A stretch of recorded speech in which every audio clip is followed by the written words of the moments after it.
Today we enter into one of the greatest mysteries ever whispered into the heart of man. A mystery not buried in the sands of time, nor hidden in ancient tombs, but closer than breath, nearer than hands and feet. It is the secret Jesus knew, the method Moses used, the way by which every prophet walked into fulfillment. That mystery is this: living in the end. To live in the end is to live as though your desire were already fulfilled. It is to walk not by sight, but by faith, to assume that which is not yet seen, and to feel its reality more profoundly than you feel the facts that surround you. You may say, "But how can I pretend when the world contradicts me?" I tell you, you are not pretending. You are creating. All things were made by imagination, and without it, nothing was made that is made. Therefore, the world you call real is but the outpicturing of your inner assumptions. If you would change the outer, you must first revise the inner. This is not a doctrine of denial, nor is it wishful thinking.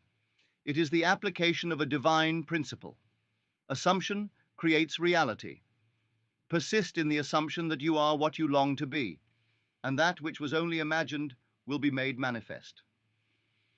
We shall now explore the art of assumption, how to construct imaginal scenes, how to dwell in them as though they were real, and how to persist until your assumption becomes fact.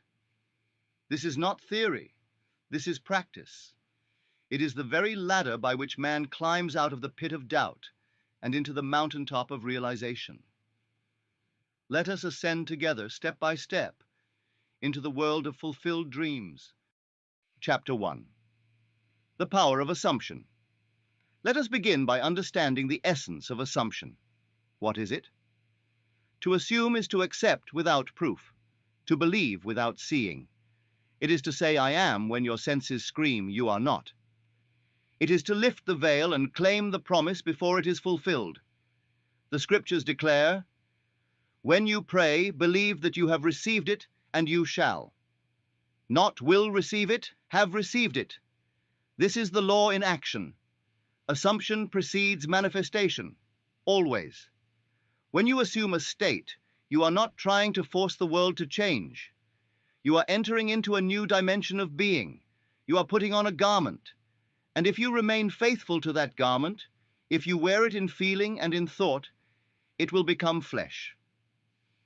This is why Paul tells us to be imitators of God as dear children. How does God create? He speaks the end. Let there be light. He does not wonder if light will come. He speaks as though it were, and so it becomes. You are told, "Call things that are not seen as though they were, and the unseen shall become seen." This is the secret. All transformation begins in assumption. The tragedy of most lives is not that they aim too high and miss, but that they aim too low and hit. They wait for evidence before they believe. But faith is the substance of things hoped for, the evidence of things not seen.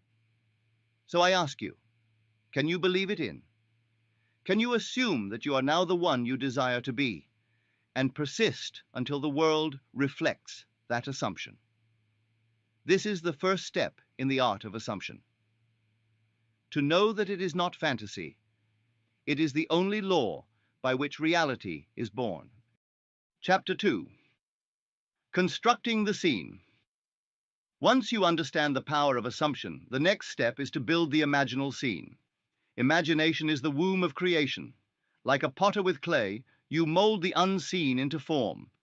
But your image must be alive, filled with the tones of reality. Select a scene that implies your desire is already fulfilled. Not the process, but the end result. If you desire to be married, do not imagine the proposal. Imagine the wedding band on your finger, the feeling of being called husband or wife. If you seek success, do not imagine the job interview. Imagine yourself at the desk, signing the contract, hearing the words, "Congratulations." Always imagine from the end, never toward it. Keep your scene short, repeatable, and emotionally charged.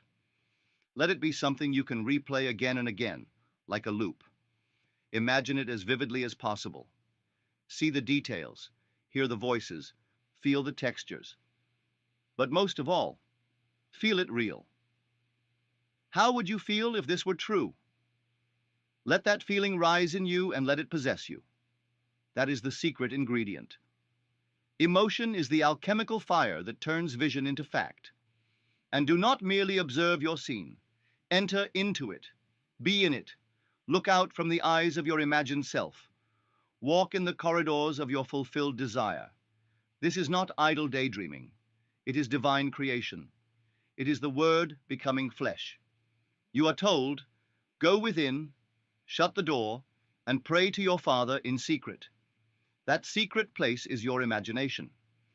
Shut out the outer world and dwell within the scene until it becomes your inner reality. Repeat it nightly. Let it saturate your being. And soon the outer world will conform and the unseen will become seen. Chapter 3. Dwelling in the state. To imagine once is good, but to dwell in the assumption is divine. You must remain in the state. This is what it means to live in the end. To move through your days as though the wish were fulfilled. This does not mean you shout it to the world. The command is, tell no man. Keep it sacred. Let it grow in silence. But inwardly, let your reactions, your mood, your decisions reflect your new state. If you desire wealth, let your inner conversations match that of a wealthy person. If you desire health, stop identifying with sickness. Speak, walk, and feel as the healed. Neville's own story affirms this. When denied entrance to Barbados, he did not fight. He imagined being there. Night after night he slept in Barbados, though his body was in New York. And soon, through a series of seemingly unrelated events, he was called to the very land he imagined. This is not magic. It is law. You must dwell in the assumption, not visit it. You cannot flip between doubt and belief and expect stability. A double-minded man is unstable in all his ways, so be steadfast. Let your assumption be your new home. Every time doubt creeps in, return to the scene. Reaffirm the feeling. Let your imagination become more real than the facts. For what is real? The senses deceive. They show you only the past, what has already been assumed and believed. But imagination sees the future. It is the eye of God in man. So remain faithful to your inner world. Be loyal to your desire. And in time, what you assume within will project without. Chapter 4. Hardening into fact. Now comes the harvest. The state you have assumed, if persisted in, must harden into fact. It is the law. Neville tells us, assumption, if persisted in, will harden into fact. That which was once imagined will take on flesh, will solidify in your world. But you must be patient. The vision has its appointed hour. It will not delay. Though it tarries, wait for it. It is sure and will not be late.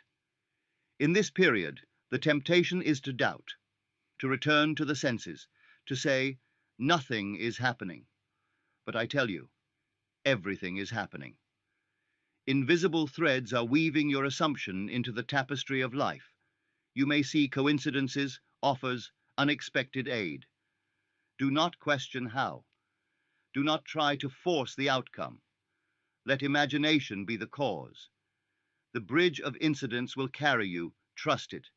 Live as though your desire were already fulfilled. Act not to make it so, but because it already is. This subtle shift transforms action from force to flow. You may wake one morning to find the change has come, or you may notice it gradually unfolding. But it will come. It must, because imagination is the only reality, and that which is imagined, when felt, becomes fact. Chapter 5. Faith, Gratitude, and Repetition. Finally, let us speak of faith, gratitude, and repetition. Faith is not blind belief. It is loyalty to the unseen. It is confidence in the reality of your inner world. Faith is the substance of things hoped for, the evidence of things not seen. Gratitude is the secret sign of faith fulfilled. When you feel thankful for what has not yet appeared, you have claimed it. Thank you, Father, said Jesus, not for what he hoped to receive, but for what he knew was done. Make thanksgiving your daily prayer, not for what you lack, but for what is yours in imagination. Give thanks before it appears, and it shall. And repeat your scenes, night after night, until the feeling becomes natural, until it no longer feels like imagination but memory. This is the mark of successful assumption, when your desire feels familiar. Then you may rest. The seed is sown, the harvest is certain. So I ask you, my friends, will you live in the end? Will you assume the feeling of the wish fulfilled and remain in that state, unshaken by facts or fear? Will you dare to construct scenes that imply your desire is now and dwell in them until the world conforms? This is not mere philosophy. It is the law of being. What you are conscious of being, you will outpicture. Do not look for signs. Do not ask, how? Ask only, what would I feel if it were true? Then feel that, be that, and let the rest follow. This is the path of the mystic, the work of the awakened, the method of Christ. You are the operant power. The world responds to you, not to your words, but to your assumption. Assume wisely, assume lovingly, assume boldly. And so, from this moment, choose your desire, construct your scene, dwell in its reality, and let the feeling of fulfillment lift you into newness of life. For truly I say unto you, your assumption, if persisted in, will harden into fact.